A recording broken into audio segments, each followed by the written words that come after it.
Hello, everyone. My name is Dr. Michelle Massa, and this is your weekly ChiroSophy edition. In today's episode is brought to you by Vita Wellness Boutique and Digital Hustle. For more information on the sponsors of this show, go to the website link in the description above and the comments below.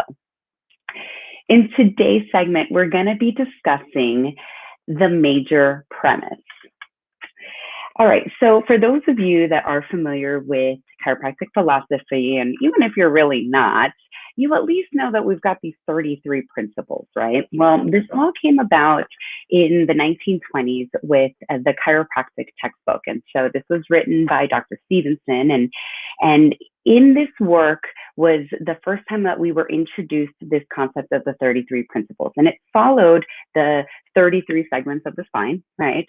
And so we have a principle that goes along with all of these segments, if you will, and it works really great. And it's a great way to organize this information in the philosophy of chiropractic.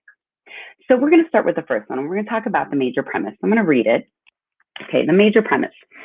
A universal intelligence is in all matter and continually gives to it all of its properties and actions, thus maintaining it in existence.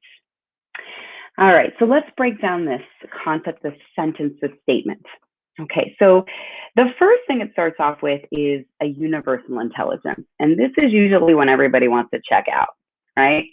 Now, if your belief system is that, and you accept the idea of God, for example, then the idea of universal intelligence is really easy for you. It's like, oh, God, yeah, I know that guy, God, it's in everything, in me, I'm good. It makes sense to you.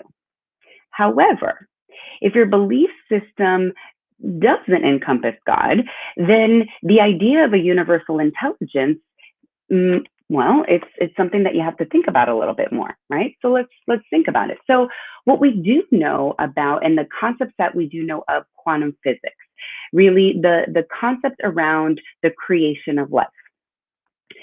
And that's been throughout history. We've looked at different theories and ideas as we go along.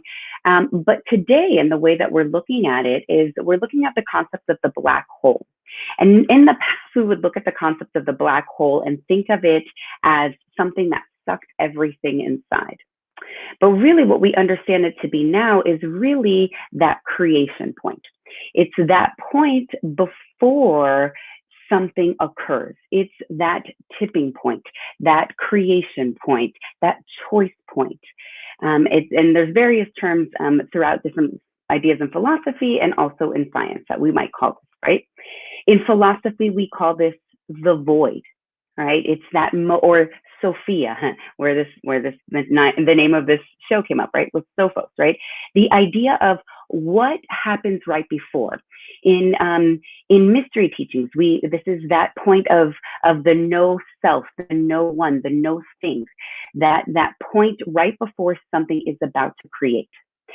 So when we think about universal intelligence, it can be the concept of a God, it could be the concept of goddess, or the divine union of a divine masculine and feminine energy, or it could be a quantum physics idea, or it can be whatever it is. But that's the beautiful part of this term, universal intelligence, is that it really can wrap around and fit whatever paradigm it is that seems to make sense to you.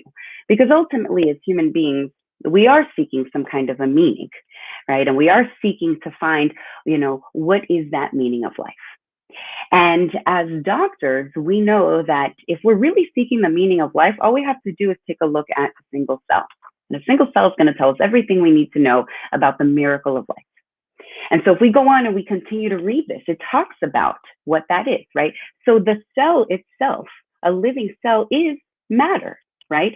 So a universal intelligence is in all matter and continually gives it all of its properties and actions. So the way that it is designed and the way that it functions and the way that it expresses, it is all governed by this universal intelligence. And in this universal intelligence, we have these different properties and forces and actions and laws that do apply to 3D matter. And so, and in all of these properties and laws and all of the, if we want to call this physics, biology, chemistry, all of these things, all of the ologies that we study that govern everything that's happening, right?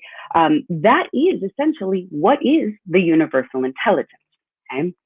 So now we have this universal intelligence. It's giving that matter, it's all of its properties, it's putting all of those actions forward, and thus maintaining it in existence. This is my favorite part. Because if we want to look at this linearly, we can say yes, and for those of you that believe in a concept of God, that totally makes sense, right? Yeah, God is putting the action in the matter and it's expressing everything. Simple, right? It's, the universal intelligence that's powering the matter. However, what we do also know from different teachings and from quantum physics ideas is that it is the intelligence, this idea, this void that is experiencing through the matter. So this intelligence, this force, if you will, your mind, really, if you will, is experiencing life through our body, right?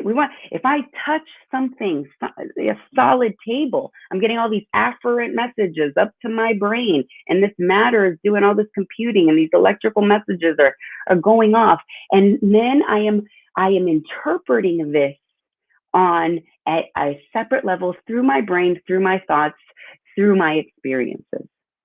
And I am now creating an association with that.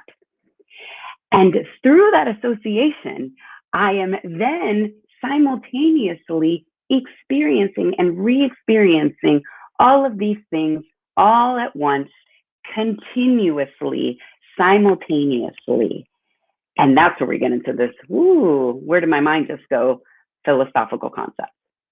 Because really, it is the universal intelligence that needs the matter to be in existence. And it is the matter that needs the universal intelligence to be in existence, thereby creating this symbiotic relationship. And this is where we begin the concept and the idea of healing. Because what happens in healing is we take our matter, the expression of our matter, of our body, and I'm just going to speak about human beings. I'm not talking about plants or animals today. I'm going to talk about human beings. And as human beings, we are expressing our state of the way that we're processing our thoughts and our emotions, everything, all the foods that we're eating, all of the actions and behaviors that we are taking, positive health behaviors, all of that is expressing itself in this matter that you see right here, right now. These are the choices and the health choices that I am making. Now, those choices always have consequences. Sometimes they're not healthy choices, and I'm expressing my matter in a very diseased state. Or in the opposite, I'm actually taking healthful actions and I'm expressing a very healthful state.